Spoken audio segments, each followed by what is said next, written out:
मैंने उक्त पुलिस वालों को गाली देने से मना किया तो सभी पुलिसकर्मी लात घूंसों से मुझे हमारे दारू पीने का एक मेडिकल बनवा दिया, लेकिन हमारी चोटें उस दिन आई थी, उसका मेडिकल नहीं हुआ। तो पूरी तरह से जो मेडिकल बनाया वो फर्जी बनवाया गया है, केवल अपने डिफेंस में। ये सर प्राइवेट कंप्लेंट की थी मैंने पुलिस अधिकारियों के खिलाफ। हम्म। तो जेएमएफसी कोर्ट ने भी खारिज कर दिया। उसके बाद सेशन कोर्ट ने जो रिवीजन की थी उसको भी खारिज कर दिया। उसके अगेंस्ट ये 482 है सर। हम्म। मैंने जो कंप्लेंट की है काइंडली सी P423 पेज नंबर पे सर। जी सर। मैं पढ़ना चाहूंगा सर इसको। जी सर जी। जी सर। श्रीमान थाना प्रभारी सो एंड सो महोदय, मैं एक शांति व कर्तव्यनिष्ठ नागरिक हूँ। मेरा कोई भी प्रॉपर्टी का व्यवसाय कर अपने परिवार का भरण पोषण करता हूँ। दिनांक 31/12/23 को मैं अपनी मंगेतर सो एंड सो, बहन सो एंड सो, भाई सो एंड सो के साथ रात्रि 12 बजे के लगभग मौलिक रेस्टोरेंट पड़ाव में नब्बस के उपलक्ष्य में खाना खाने गया था। तभी पुलिस थाना पड़ाव के सो एंड सो आए और खाने के लिए टेबल कुर्सी को लेकर विवाद करने लगे। हम लोगों ने कहा कि अभी खाना चल रहा है, 5-10 मिनट में टेबल कुर्सी खाली कर देंगे। तभी उक्त लोग गालियां देने लगे जो कि सुनने में बहुत बुरी लग रही थी। मैंने उक्त पुलिस वालों को गाली देने से मना किया तो सभी पुलिसकर्मी लात घूंसों से मुझे मार भिड़ गए, जिससे मेरे आंख, बाएं हाथ तथा बाएं पुट्ठे में बहुत चोट आई तथा शरीर के अन्य हिस्सों में मुंह चोट आई। एसआई सो एंड सो कह रहे थे कि हम पुलिस वाले यदि मुंह चलाए तो जान से मार देंगे। मेरे साथ मौजूद मेरे मित्र, चचेरे भाई बहनों ने मुझे जैसे तैसे बचाया। घटना की रिपोर्ट डालने हम सभी लोग पुलिस थाना पड़ाव गए तो हमारे पीछे पीछे उक्त लोग भी आ गए। तो मैंने कहा कि आप लोगों के विरुद्ध हम हर स्तर पर कार्रवाई करेंगे। तो उक्त लोग कहने लगे तुम कार्रवाई करोगे उससे पहले हम भी तुम्हारे खिलाफ कार्रवाई कर देते, और उक्त लोगों ने हमें थाने में पकड़कर दफ्तर की धारा 151 के तहत असत्य कार्रवाई करते हुए लॉकअप में बंद कर दिया। मुझे जानकारी हुई कि भादव की धारा 353 के तहत भी असत्य एफआईआर पंजीबद्ध कर दी। श्रीमान जी, पुलिस की उक्त बर्बरता की सूचना मेरे परिजनों को हुई तो उन्होंने धारा 151 में मेरी जमानत कराई। दिनांक इतने को जिला चिकित्सालय मुरार में मेरा मेडिकल कराया, जो कि डॉक्टर केपी शर्मा द्वारा किया गया। उन्होंने मेरी चोटों का इलाज भी किया। जमानत के बाद मैं आज दिनांक तक पुलिस थाना पड़ाव के टीआई साहब एवं पुलिस के वरिष्ठ अधिकारियों के पास कार्रवाई के लिए भटक रहा हूँ। टीआई साहब लगातार आश्वासन दे रहे हैं कि जल्द उक्त दोषी पुलिस कर्मियों के विरुद्ध एफआईआर दर्ज करेंगे। मेरी लिखित शिकायत की रिसीव भी नहीं दे रहे, इसलिए यह शिकायत आपको डाक के माध्यम से भेज रहा हूँ एवं पुलिस अधीक्षक ग्वालियर को भी दे रहा हूँ। हमें उम्मीद है कि आप उक्त कर्मियों के विरुद्ध अवश्य कार्रवाई करेंगे। यह सर कंप्लेंट की, but no action was taken by police authority. उसके बाद हमने प्राइवेट कंप्लेंट की। Private private complaint sir. Private जी sir. Complaint annexure, private complaint जो है वो एनेक्शर क्या है सर? सर लॉर्ड साहब ने रिकॉर्ड मंगा लिया है सर, रिकॉर्ड आ गया है। अच्छा। जी सर। जी। प्राइवेट कंप्लेंट सर मैंने की। जी। प्राइवेट कंप्लेंट की पहली ऑर्डर शीट सर परिवादु हिमांशु अग्रवाल की ओर से सो एंड सो का प्रस्तुत किया। प्रकरण परिवादी के धारा 210 के तहत कथन हेतु दिनांक इतने को पेश हो। मजिस्ट्रेट कोर्ट ने पहले कॉग्निजेंस ले लिया और कहा कि 200 में आप बयान कराइए। आप साहब यहीं पे फिर अगली ऑर्डर शीट देखे साहब, 25/1/24 की। परिवादी सो एंड सो पर प्रकरण परिवादी के कथन 202 के तहत नियत है। प्रकरण के अवलोकन से दर्शाता है कि परिवादी द्वारा हस्तगत प्रकरण में पुलिस धारा पड़ाव के उप निरीक्षक सो एंड सो परिवादी द्वारा परिवाद पत्र की खंडिका 9 में यह उल्लेख किया गया है कि अभियुक्तगण द्वारा परिवाद पत्र में उल्लेखित कृत्य पदी कर्तव्य के दौरान किया गया शासकीय कर्तव्य नहीं है। इसलिए दप्तर की धारा 197 के अंतर्गत न्यायालय द्वारा प्रकरण का संज्ञान लेने से पूर्व शासन से अनुमति लेना आवश्यक नहीं है। अतः प्रकरण में परिवादी कथन के पूर्व उक्त अनुमति के अभाव में परिवाद पत्र की पोषणीयता पर तर्क श्रवण किया जाना आवश्यक है। उक्त संबंध में परिवादी की ओर से न्याय दृष्टांत प्रस्तुत किए गए। प्रकरण परिवाद पत्र की पोषणीयता पर विचार कथन अंतर्गत धारा 200 के तहत नियत किया जाता है। फिर पेश कर दिया साहब, आप देखें साहब फिर ये 10/2 की 10/2/24 की ऑर्डर शीट। परिवादी द्वारा अधिवक्ता सो एंड सो 200 के तहत नियत है। प्रकरण परिवार पत्र की पोषणता के संबंध में परिवादी की ओर से माननीय उच्चतम न्यायालय द्वारा पारित न्याय दृष्टांत सो एंड सो प्रस्तुत किए गए हस्तगत परिवार पत्र परिवादी द्वारा अभियुक्तगण जो कि पुलिस कर्मचारी हैं के विरुद्ध प्रस्तुत किया गया है एवं व्यक्त किया गया है कि अभियुक्तगण का कृत्य पदी कर्तव्य के दौरान किया गया साक्षी कृत्य नहीं है, इसलिए दप्तरसक की धारा 197 के तहत न्यायालय द्वारा प्रकरण का संज्ञान लेने से पूर्व शासन की अनुमति लेना आवश्यक नहीं है। प्रथमतः उक्त संबंध में परिवादी द्वारा प्रस्तुत न्याय दृष्टांत सो एंड सो में माननीय सर्वोच्च न्यायालय द्वारा यह प्रतिपादित किया गया है कि याचिकाकार विधिक उत्तरदायित्व के भीतर है अथवा नहीं है, तथ्य का प्रश्न है। इसके अतिरिक्त परिवादी द्वारा प्रस्तुत अन्य दृष्टांतों के आलोक में परिवादी द्वारा प्रस्तुत परिवार पत्र के संबंध में धारा 197 दप्तरसा के अंतर्गत शासन से अभियोजन के लिए स्वीकृति के संबंध में प्रकरण के गुण दोषों के उपरांत विचार किया जाएगा और प्रकरण 200 दप्तरसा के तहत परिवादी कथन हेतु नियत कर दिया। यानी 197 ये कह के डिसाइड कर दिया कि गुण 200 पे विचार किया जाएगा और फिर परिवार पत्र हमारा 197 के आधार पे ही खारिज कर दिया। जी सर। बयान हुए साहब, इसमें बयान मैंने लगाए सर। बयान काइंडली सी P7 पेज नंबर 28। जी जी, इसको पढ़ दूं या सर जो मैंने कंप्लेंट की थी वही पूरा बयान है सर? वही ये देख लिया मैंने, रिकॉर्ड में भी देख लिया। जी सर। उसके बाद साहब P2 हुआ है और जो हमारी मंगेतर है उसका भी बयान हुआ है साहब, वो पेज नंबर 32 पे है। पूरा एविडेंस आई है कि साहब वहां मारपीट की थी और वो लेके की थी, क्या नाम है, टेबल को लेके खाने की। सर अब साहब आप 35 पे देखे P11 पे साहब हमारी चोटों की MLC है सर, ये MLC है जी सर 35 पे। सर। अब ट्रायल कोर्ट का जो ऑर्डर आया है सर, वो ट्रायल कोर्ट का ऑर्डर जो इम्प्यून ऑर्डर है उसको मैं पढ़ना चाहूंगा साहब, पेज नंबर 20 पे। जी। अब इसमें एक सबसे बड़ी बात क्या हुई साहब कि हमारे 202 के बयान हो गए। JMFC कोर्ट ने 202 की इंक्वायरी के लिए हमारी कंप्लेंट को नहीं भेजा। जब रजिस्ट्रेशन पे तर्क था तो प्रतिवेदन आहूत किया थाना प्रभारी से। CRPC में प्रतिवेदन आहूत किए जाने का कोई भी प्रावधान नहीं है। जी। आप चाहते तो 202 की इंक्वायरी कराते तो कोर्ट 202 को की, देखिए, कोर्ट के लिए मजबूरी है, करानी पड़ेगी। अगर ऐसा कोई जजमेंट है तो बताइए, अदरवाइज उसका स्वविवेकाधिकार है। नहीं स्वविवेकाधिकार है, वही मैं कह रहा हूँ। कोई भी उनने नहीं कराई, मेरा कहना उन्होंने नहीं कराई, हम उसको वो नहीं कर रहे। अब पुलिस वालों के खिलाफ पुलिस वालों से ही इंक्वायरी कराने का अगर उन्होंने उचित नहीं समझा तो उसमें क्या गलत? कोई गलत नहीं सर, कोई गलत नहीं। अब इन्होंने क्या किया कि उनसे प्रतिवेदन मांग लिया, यानी कि उनका पक्ष जान लिया, पक्ष मांगा कि आपका क्या कहना है जी।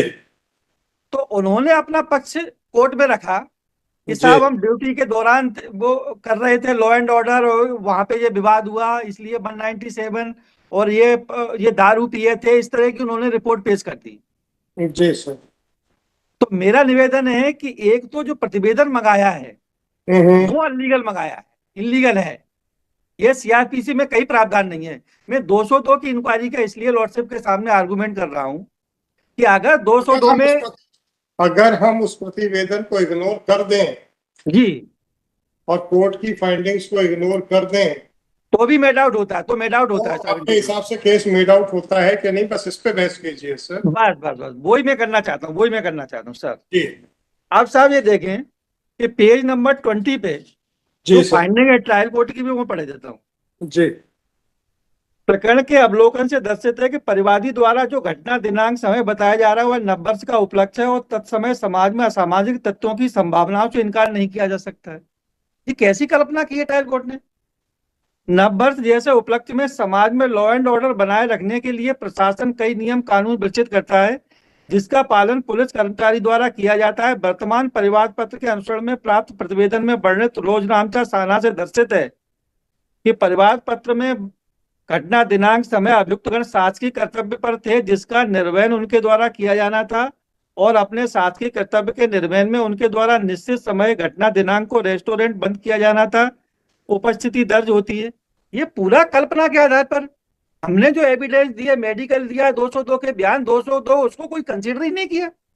अब जी नीचे देखें, थाना पड़ाव से प्रतिवेदन में यह उल्लिखित है कि अभियुक्तगण के विरुद्ध वरिष्ठ अधिकारियों के समक्ष परिवार पत्र में वर्णित घटना के संबंध में कार्रवाई प्रचलित है। ऐसी स्थिति में उक्त तथ्य के अनुसरण में विधिक सिद्धांत डबल जेओपर्डी के आलोक में वर्तमान परिवार पत्र अभियुक्तगण के विरुद्ध दर्ज कर कार्रवाई किए जाने के पर्याप्त आधार दर्शित नहीं होते हैं और हमारा परिवार पत्र खारिज कर दिया। परिवार पत्र खारिज करने के लिए सेक्शन 203 देखें साहब। 203 में यह कल्पना नहीं की जाती है कि साहब आप जो है ना कल्पना करेंगे कि नव वर्ष में ऐसा होता है, ये होता है, वो होता है। हमारी एविडेंस को कहीं कंसिडर ही नहीं किया पूरी तरह से। और दूसरा, ये आप जो डबल जेओपार्डी कह रहे हैं, पूरा ट्रायल कोर्ट में देख लें, कहीं पर भी इनके खिलाफ कोई जांच या इंक्वायरी नहीं चल रही है। अगर चल भी रही है तो भी प्राइवेट कंप्लेंट रजिस्टर करने में कोई दिक्कत नहीं है सर, कोई कानूनी बात वो नहीं है। आप साहब ये देखें कि हमने इसकी रिवीजन की सर। अब रिवीजनल कोर्ट का ऑर्डर देखें साहब, पेज नंबर 20 पे। जी सर। प्रकरण में विद्वान न्यायालय द्वारा अभियुक्त के किसी दस्तावेज या बचाव का कोई आदेश नहीं किया है। विद्वान विचारक न्यायालय द्वारा थाना प्रभारी के प्रतिवेदन के आधार पर पुनरीक्षणकर्ता के विरुद्ध दर्ज मामले का उल्लेख किया गया। उक्त प्रतिवेदन एवं प्रस्तुत मेडिकल रिपोर्ट से दर्शित है कि पुनरीक्षणकर्ता घटना के समय शराब के नशे में था। यह भी दर्शित किया गया है कि उसने पुलिस के साथ विवाद किया और पुलिस के कार्य में हस्तक्षेप किया। इस कारण से उसके विरुद्ध अपराध दर्ज किया गया। यदि घटना में उसके चोट आई होती तो घटना दिनांक को हुई मेडिकल रिपोर्ट में उसके शरीर पर चोट का उल्लेख होता। यदि उक्त मेडिकल रिपोर्ट में चोटों का उल्लेख नहीं है तो यह स्पष्ट रूप से नहीं कहा जा सकता है घटना में उसे कोई चोट आई है। घटना दिनांक के 2 दिन के अंतराल में जिला चिकित्सालय मुरार में मेडिकल परीक्षण कराया गया। डॉक्टर ने यह उल्लेख नहीं किया है कि उक्त पाई गई चोटें 48 से 68 घंटे के पूर्व की हैं। यह गलत फाइंडिंग है। देखें साहब, उसमें लिखा हुआ है मेडिकल रिपोर्ट में, एक बार मेडिकल रिपोर्ट देख ले साहब। मेडिकल रिपोर्ट में यही लिखा है। जी सर। मेडिकल रिपोर्ट में सर एक बार देखें तो पेज नंबर 35 साहब, P11 ओपिनियन देखें साहब। Injury due to hard and blunt object simple in nature 0 से 68 घंटे के बीच की। और सेशन कोड लिख रहा है कि जो उल्लेख नहीं है। आप साहब ये देखें पैरा 11, विद्वान विचार न्यायालय ने दोहरे दंड के सिद्धांत के संबंध में आलोच्य आदेश में उल्लेख किया है। विभागीय जांच का लंबित होना दोहरे दंड की परिधि में नहीं आता है। ऐसी स्थिति में विद्वान न्यायालय का उक्त निष्कर्ष मान्य किए जाने योग्य नहीं है, किंतु घटना घटित होने के संबंध में स्पष्ट तथ्य नहीं है। अतः आदेश का जारी के पर्याप्त आधार नहीं है। अतः विद्वान न्यायालय द्वारा अभियुक्तगण के विरुद्ध कार्रवाई पर्याप्त आधार निष्कर्ष निकाला गया है और पुनरीक्षण सारहीन होने से निरस्त की जाती। यानी कि सेशन कोर्ट ने जो ट्रायल कोर्ट ने फाइंडिंग दी है उसको तो निरस्त कर दिया, लेकिन अपनी एक अलग फाइंडिंग देते हुए ये कह दिया कि ट्रायल कोर्ट का ऑर्डर सही है। जी सर। और हमारी रिवीजन को खारिज कर दिया। जी सर। अब मेरा निवेदन है सर कि मैंने केस लॉ जो मैं पेश किए हैं, मैं मेरे कलीग शायद खड़े होंगे साहब सामने मेरे ख्याल से। सर मैंने रूलिंग भेजी है, वो रूलिंग साहब देख लें एक बार। जी सर। ये जगदीश राम। जी सर। आप इसमें से आप देखें सर, पेज नंबर 5 है सर, पेज नंबर 5 पैरा 10। जी। पैरा 10 की 7वीं 8वीं लाइन देखें साहब। The statement of witnesses recorded by the magistrate under section 200-202 of code but also sets out with clarity the principle required to be kept in mind at the stage of taking cognizance and reaching a prima facie view. At this stage, the magistrate had only to decide whether sufficient ground exists or not for further proceeding in the matter. It is well settled that notwithstanding the opinion of the police, ये magistrate is empowered to take cognizance if a material on record makes out a case of the said purpose, the investigation in the exclusive domain of the police, the taking of cognizance of the offense in an area exclusive within the domain of a magistrate. At this stage, the magistrate has to be satisfied whether there is sufficient ground for proceeding and not whether there is sufficient ground for conviction. Whether the evidence and adequate the supporting the conviction can be determined only at the trial and not at the stage of inquiry. Meticulous appreciation नहीं होगा। यही sir page number 7 पर है, यही इसमें कहा गया है सर, पैरा 9 में, कि आप साहब ये देखें कि मुलजिम के बारे में क्या अवधारणा की जाएगी। Kindly C page number 13 sir. Record in an inquiry under 202 CRPC or the statement made in an investigation under that section, as the case may be, he is not entitled to rely upon any material.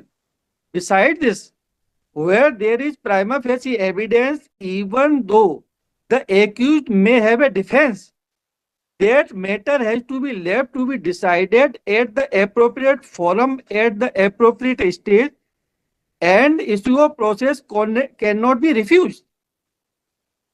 आज मुल्जिम इस stage पर अच्छे से अच्छा defence पेश कर सकता है। ट्रायल कोर्ट ने ये गलती की और रिविजनल कोर्ट ने कि उनका डिफेंस को स्वीकार कर लिया, उनका डिफेंस और हमारी एविडेंस की तुलना करके खारिज कर दिया। जी सर। अब ये देखें साहब, दूसरी रूलिंग है, kindly C page number 16। The magistrate is not justified in presuming anything in favor of the accused person. He is only concerned with sufficient cause or otherwise for proceeding against the accused.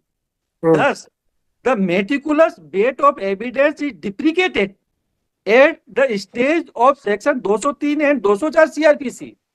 हमारे में भी यही किया। Honourable court को ये decide करना है sir, क्या इस स्टेज मुलजिम का जो डिफेंस है उसको कंसीडर किया जाएगा सर?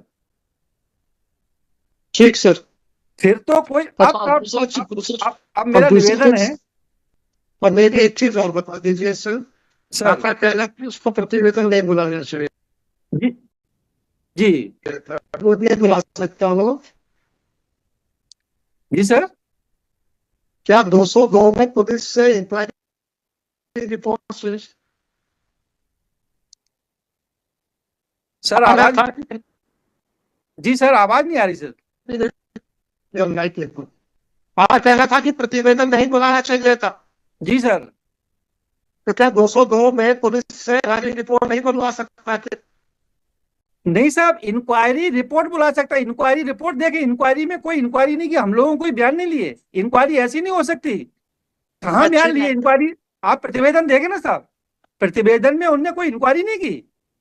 केवल अपना प्रतिवेदन से उसका डिफेंस मामला है, इंक्वायरी रिपोर्ट नहीं की। ठीक है, हाँ इंक्वायरी रिपोर्ट नहीं है, ये प्रतिवेदन में उनने अपना डिफेंस पेश कर दिया है। Right sir. आप साहब ये पेज नंबर 18 है, पेज नंबर 18 कोऑर्डिनेट बेंच का ऑर्डर है सर। ये डकैती का मामला था, किडनैपिंग का मामला था,